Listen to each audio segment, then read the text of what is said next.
Hello, good morning, class. Um, I trust and believe in the Almighty God that you are all doing well. I have decided to make this video for you on how to answer regulatory and legal framework questions. This cuts across all legal related courses, how you can answer all legal related courses. So I'm making this video for you so that you can watch it as many times as you want in order to get the process right. The thing is, I tried for us to do it in class, but looking at the time we have, if I say I'm going to spend time on that, I don't know. The other topics we are left to cover, we may have challenges finishing. So I've decided to put together this video for you so that you can watch it and familiarize yourself with how to answer legal related questions. Now, there are two main formats, or there are two main ways that questions can normally be put. Aside the obvious multiple choice questions, which is the same everywhere you go. But aside multiple choice questions, you can have written form questions in two main ways. That is the case or problem related questions and then the essay type question. Now, I want us to go through the problem related questions, how to answer them, and then probably I'll say something small on the essay type question. Now, in answering problem related questions in law, there's a format you need to follow. If you don't follow that format, no matter what you put on paper, it will not make any sense. So I will urge all of you to, like I said before, watch this video as many times as you want to familiarize yourself with the process. Now, I am going to read a problem, a question for you, and then afterwards we'll look at how we can approach or how we can answer that question with a format I will give you very soon. Now, there's this problem here that Che Mensah went to one of the local banks to deposit cash in his account. Whilst he was counting the cash, robbers entered the banking hall and robbed Che of all the cash. Che Mensah intends to sue the bank for a refund of his cash, arguing that the bank is liable since the cash was stolen in their custody. Required. Advise Che Mensah on the legal position. Advise Che Mensah on the legal position. We've been presented with this problem that Che Mensah went to one of the local banks, and then as he was in the banking hall counting his money, robbers invaded the whole place, and then they took away Che Mensah's cash he was counting. Now, Che Mensah intends suing the bank because according to him, he was at the banking hall when the incidents happened. So once he's entered the banking hall, the bank is to be blamed, or the bank is liable for his stolen money. Now, you are supposed to advise Che Mensah on the legal position related to this problem. Now, how do you approach this? In answering this particular question, you need to follow the format for answering legal question, which has been abbreviated as IRAC. IRAC simply means IRAC acronym is it is spelled AIRAC. AIRAC. Now, each of these acronyms or abbreviations have their own meaning. Now, A stands for the area of law. A stands for the area of law. I will explain to you in detail what each of the abbreviated letters stand for. Now, A stands for area of law. I stands for issues, which we normally term as the legal issues.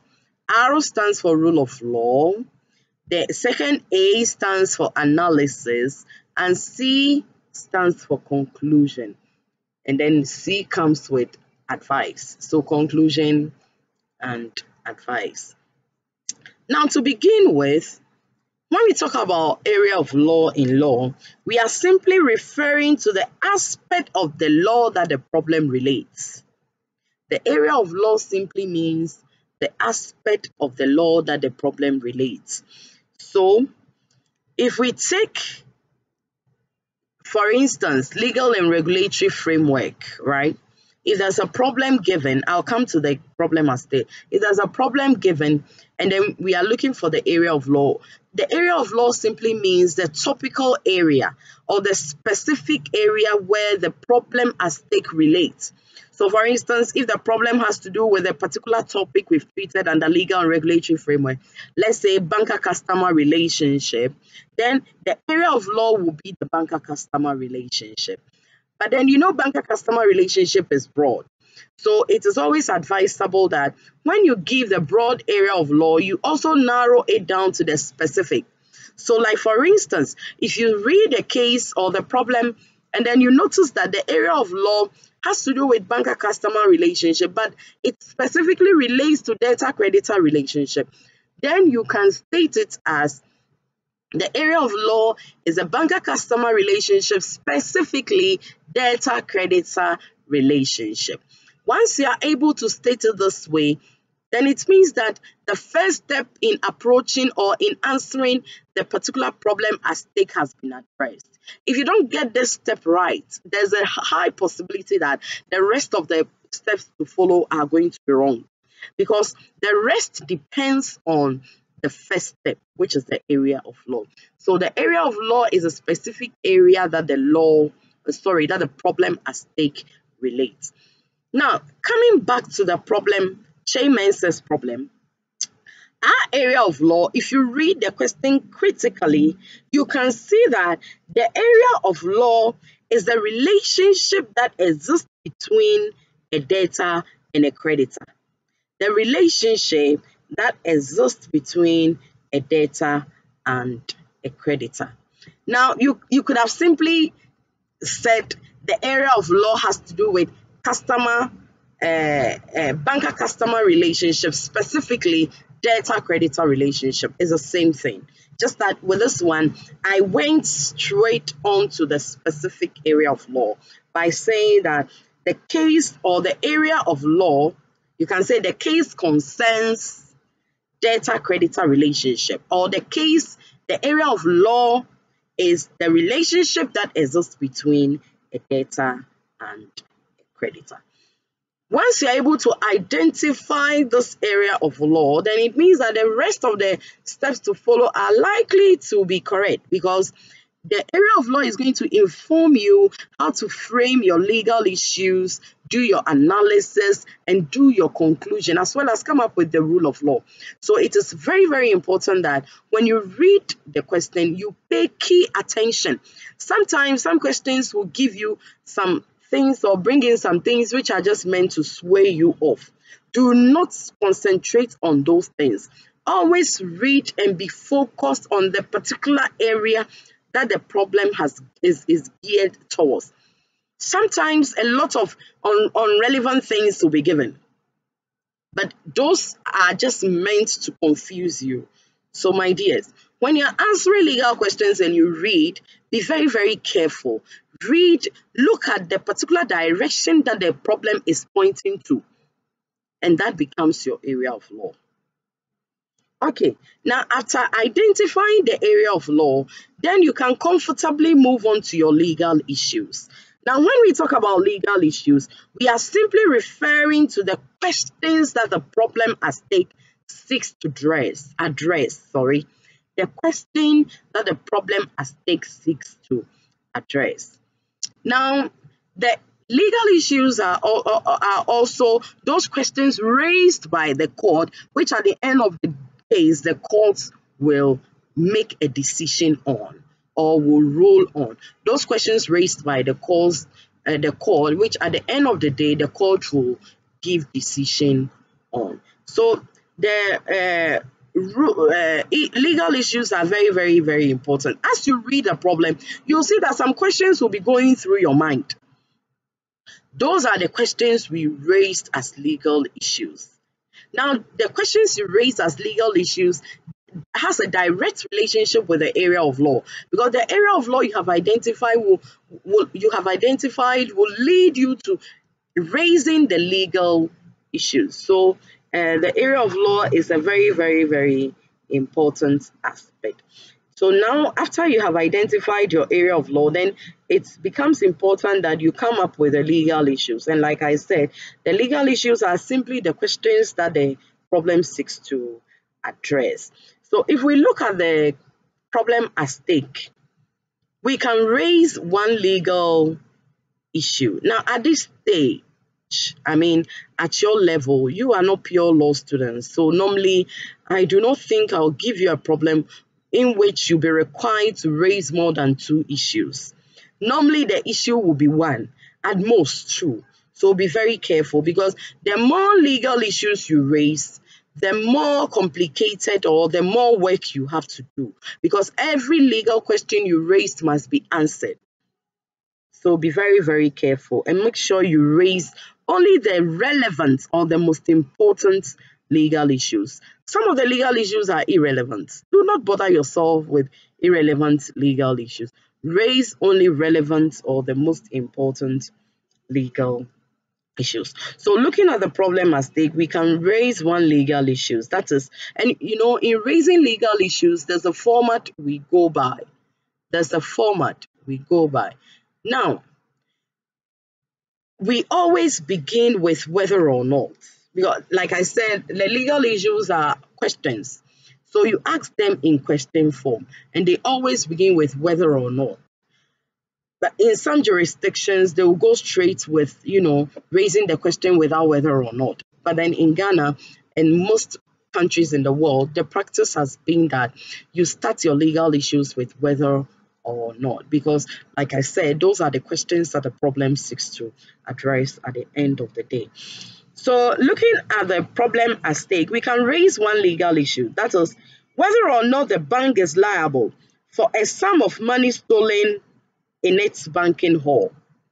Whether or not the bank is liable for a sum of money stolen in its banking hall. So this is the question we have raised, and this is the question at the end of the day we have to address, and that is the legal issue. Now, knowing the legal issue, then you can move on to the third stage, which is the rule of law. Now, the rule of law is a very, very important area, because the rule of law is simply, the principle or the law that that addresses the problem at stake. The principle or the law that addresses the problem at stake. The particular law that regulates the area of law that we are talking about. The particular law that regulates the area of law that is at stake, or the legal issues that you have raised. So you are only interested in the law that relates to the issues raised, the law. And when we talk about the rule of law can be, enactments, that is any part of the law that you feel. It can be an act of parliament, it can be part of the constitution, it can be an ally, it can be a rule or order or anything. So far as that particular law is the main law or a law governing the particular issue at stake, then you can raise that. But in most cases, you may not get, or in some cases, you may not get a particular enactment that governs the particular area of law or the issues raised. But then what you may get is a principle that has been established from an already decided case. I told you that case law, and even if you look at the sources of our law, case law is part of our law.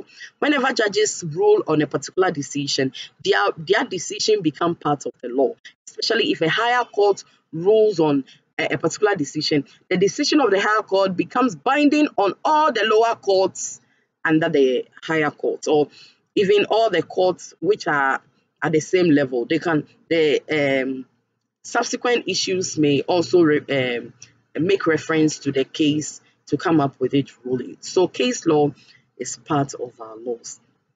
Now, if you look at the particular problem at stake, we do not have an enactment that governs this particular relationship or this particular legal issue raised. But then there's a principle that we can rely on. There's a principle that emerged from the case of Balmoral Supermarket versus Balmoral Supermarket Limited versus Bank of New Zealand versus Bank of New Zealand. So Balmoral Supermarket versus Bank of New Zealand, 1974. So that case becomes our principle. The ruling that emerged from that case becomes the principle that we are going to use in this case. So what you do is that you will say that the rule of law applicable is the principle that emerged from the case of Balmoral Supermarket Limited versus Bank of New Zealand. Balmoral Supermarket Limited versus Bank of New Zealand. Now, it is important that after you have stated the case, you also state the principle, the particular principle that we are interested in, or the particular principle that governs the particular legal issues or area of law at stake. So after saying that the rule of law applicable is the principle that emerged from the case of Balmoral Supermarket Limited versus Bank of New Zealand, 1974, then you go ahead and add that which states that in the normal case where a bank is accountable as a debtor to its customer, the bank becomes liable for his money only when it has been received and checked.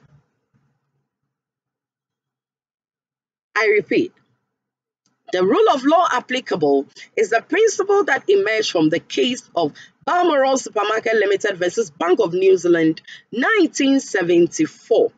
Which states that in the normal case where a bank is accountable as a debtor to its customer, the bank becomes liable for his money only when it has been received and checked. This means that the bank is only liable for monies which have been checked. That is the principle that emerged from the case of Balmoral Supermarket versus Bank of New Zealand. Now that we have our rule of law done, we move on to the next step of the format, which is analysis. Now, the analysis part is a very, very, very important part because this is where you are going to apply the rule of law to the, you are applying the law to the issue at stake, do some analysis, and then the analysis comes with comparison, and then you come up with a meaning conclusion. So the analysis section summarizes almost everything that the whole format is talking about. I mean, so except for the obvious conclusion, of course, which will be the last thing. So the analysis is a very, very critical point, and in most cases, it is the analysis part that costs the most. So, and it is very, very important. Doing the analysis comes with practice. But one thing you should know is you always begin the analysis by making reference to the case, to the legal issue at stake. After you've made reference to the legal issue, then what you are going to do is that you will apply the law, or you will state the principle at stake. After stating the principle at stake, then you are going to give some brief facts about the case, which a similar case related to the problem. And then after you've given the brief facts about the similar case related to the problem, you are going to compare that similar case with the issue, with the problem at stake by coming up with some facts of the problem at stake, and then afterwards you give a mini conclusion. So what I'm going to do here is that we are going to begin by making reference to the issue, the legal issue that we raised earlier. And we make reference to, making reference does not, you do not necessarily have to repeat it. You can just make reference to it. For instance, like concerning the present issue. Once you say concerning the present issue, then it means that you have acknowledged the fact that there's an issue that you are going to, make reference to, or you've made reference to. So concerning the legal issue, then I'm going to go on to the rule of law. I told you, state the rule of law. So concerning the legal issue, the rule of law applicable is a principle that emerged from the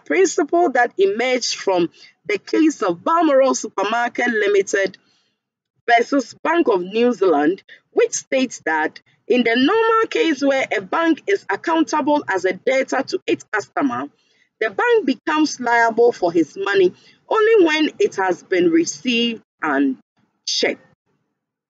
Only when it has been received and checked. Now, I have stated the principle. I can go ahead and add something, anything that I want to add. It depends on, at your level. Once you state the principle, it's okay. Because you need to practice this process before you can, familiarize yourself and then maybe do some other things with it. So at this level, once you state the principle, it suffices. So then I am going to move on to the similar case. And in this particular problem, or in this particular case, the similar case is the same case where we have the principle emerging. So we are just going to give a brief fact about the case of Balmoral, so that we can compare that fact with the facts of our present case and then do some small analysis and then a mini conclusion. So I'm giving the facts of Balmoral, and the facts of Balmoral, I will state it like this.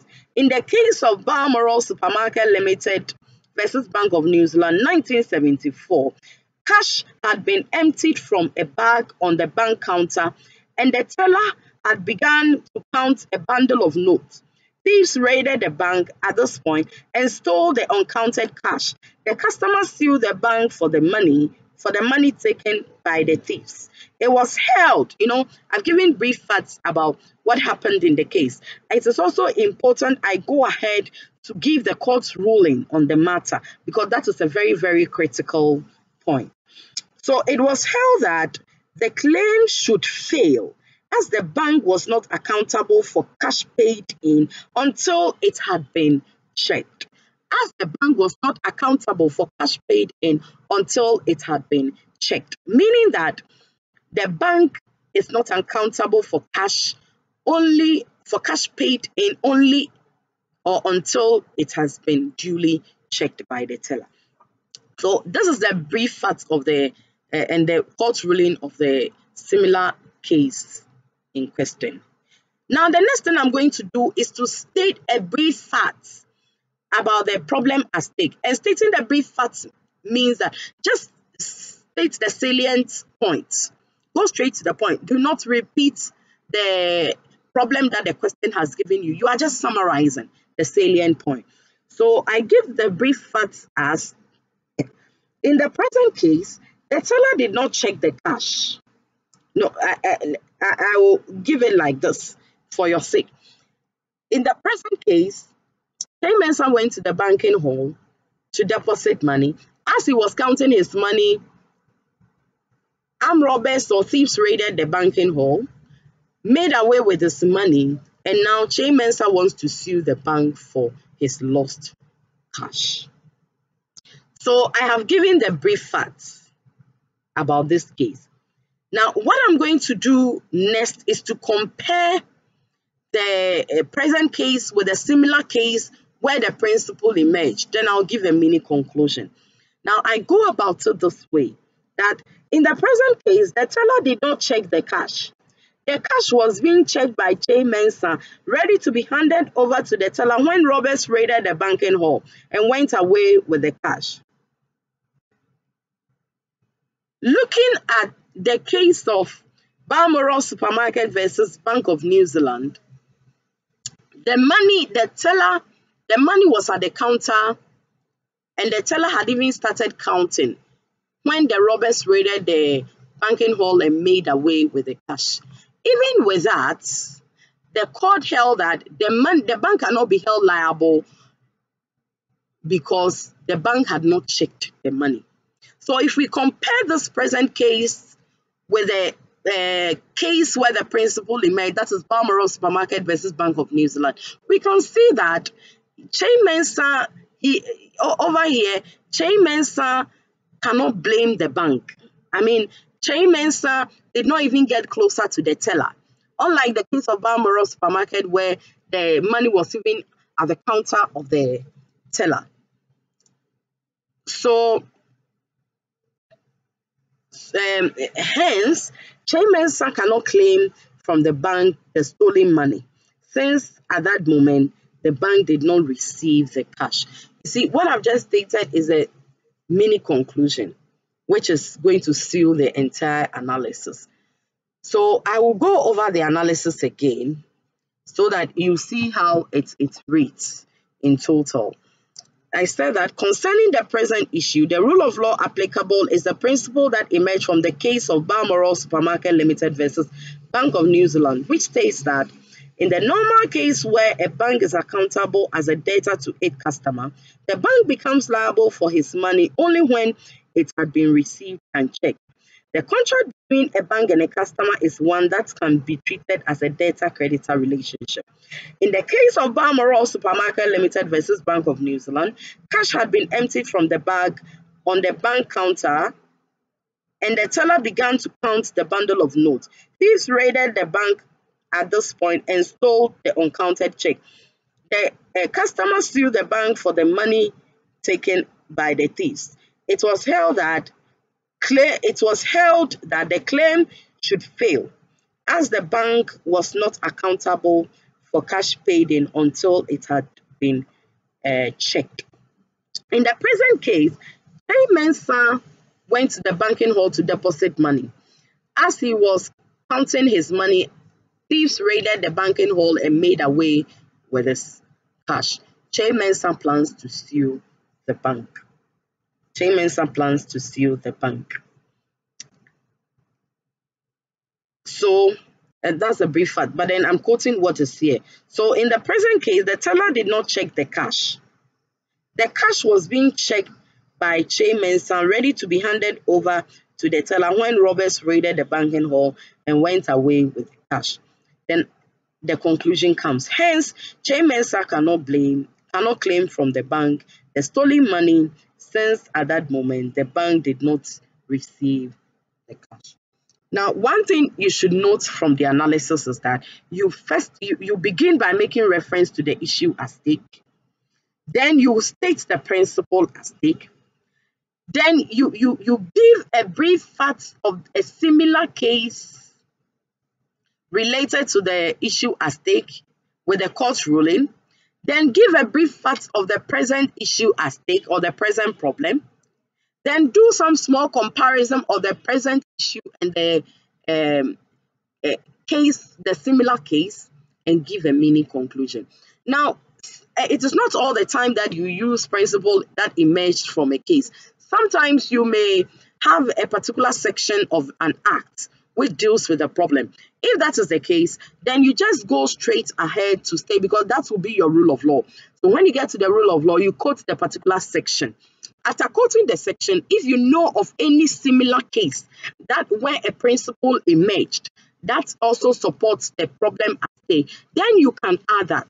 That gives you extra points anyway. So where you have a section of an act on the matter, you state the section first before you back it with a principle that emerged from a case. Then you do the similar case, do the comparison of the case and the enactment with the present case, and then you give a mini conclusion. Now, after you see, when you have two issues, for instance, when you have two issues, then it means that after addressing the first issues analysis, you need to address the second issues analysis as well. So, like for instance, if we were having two issues, like this will be the first issue. So after this one, we'll go on to the second issue. So then we'll say that concerning the second issue, so if you have two issues, you have two rules of law, you have two analysis also done. So it is very, very important to note that when you have um, two issues, your rule of law will be two, your analysis will be two. Now we go on to the conclusion, and here you conclude like the normal way you do conclusion. Just bring out the salient point and then go ahead with the advice. So the conclusion is, in conclusion, the debtor-creditor relationship makes clear the relationship that exists between the banker and the customer whenever the bank receives deposit from the client. It is important to notice that the bank can only be held liable for funds received in their custody. The principle that emerged from Balmoral Supermarket versus Bank of New Zealand makes clear that when the customer makes deposit, liability of loss of money shifts to the bank only when it has duly checked the customer's money. So this is my conclusion. This summarizes everything that I've done from the beginning. Now I can go ahead and advise Chairman. So my advice to Chairman is that he should not go ahead with the suit since the bank had not received and checked his money when it was stolen. So this becomes the advice I'll give to Chairman. You see that the advice section is very small. Now, if you do not know about this format and you go ahead straight with the advice, you may score 2/20. So it is always important you start, because every stage comes with a mark, with a score. And the part that scores the most is the analysis, because it is the analysis that involves much. It involves a lot.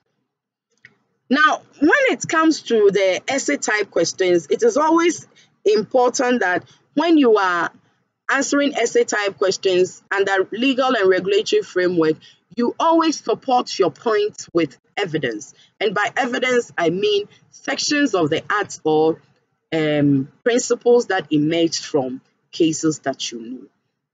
So when you are discussing or when you are answering essay type questions, make sure you bring in enactments and case law where they fit. Now, always know that when you are answering problem related essay type question, you always begin your work with introduction. The introductions gives a roadmap as to how you are going about the work. So it makes the examiner follow your write-up with ease. So always begin with an introduction, which will introduce how the work is going to be done. Then you can move on to the body of the work, where you do your analysis, support your discussion with the cases and sections of the Act, and then conclusion, where you summarize all the salient points you have made. Now, there's a case here I want you to try and go by with the format. This was last year, their question. I'll just read it briefly, and then when you get the slides, you can refer to it and then try your hands with a problem-related IRAC format I just gave you. It states here, and I read that Mrs. Banda and Mr. Joe Banda have been married for close to 20 years with 6 children. Over the years of their marriage, Mr. and Mrs. Banda have been operating a wholesale shop at Kaneshi Market. Mrs. Banda and Mr. Banda came to an agreement 5 years ago that Mr. Banda should open a savings account in his name so that they will save the shop's proceeds in the account. Mr. Banda always shows the bank statement to Mrs. Banda, who is not so well educated. Mrs. Banda trusted her husband to be safekeeping all the money they have earned from the shop in his EcoBank account. 2 weeks ago, Mrs. Banda had a shock of her life when an anonymous person phoned in and informed her that Mr. Banda has a mistress who has 2 children for him. Her investigations proved that it was true. As a result of that incident, Mrs. Banda lost every trust in Mr. Banda and decided to verify from her husband's bank account secretly without his knowledge to make sure if the money they have been saving up all these years is still intact. She therefore went to Ecobank Ghana Limited to inquire about the husband's bank account balance. The bank refused her on the basis that she did not have permission from her husband. Mrs. Banda became so furious, and a good friend of hers advised her to sue the bank for not allowing her to see the husband's account. Mrs. Banda has taken the friend's advice and intends to sue the bank for refusing to disclose the information regarding her husband's bank account. She argues that she and her husband are one flesh. Required. Advise Mrs. Banda on the legal position. So, my dear class, this is how we answer law questions. Always remember that when you are answering a problem-related question in law, you are going by the IRAC format, area of law, issues, rule of law, analysis, and then conclusion and the advice. So do not forget, repeat this video as many times as you can to understand it.